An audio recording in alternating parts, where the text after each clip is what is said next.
શું તમને ખબર છે આપણા જામનગરમાં છે એક મામા સાહેબનું મંદિર, પણ આ મામા સાહેબ કોણ હતા?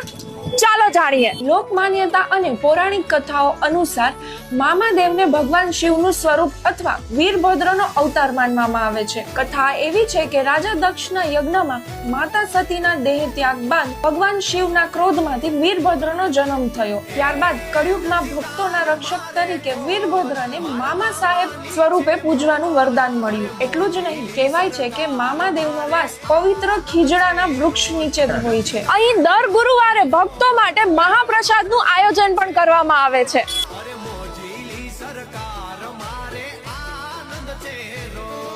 પણ તમે કેટલા ટાઈમ થી આવો છો? અમે વરદીથી આવી છીએ. વરદીથી આવો છો દર ગુરુવારે પ્રસાદ લેવા? ગુરુવારે કેટલી મજા આવે છે તમને બહુ અહીંયા? મજા આવે છે દર્શન કરવાની. મામા સાહેબની પ્રસાદ કેવો લાગે છે અહીંયા? બહુ મીઠો લાગે છે. ગુરુવારે અહીંયા મહાઆરતી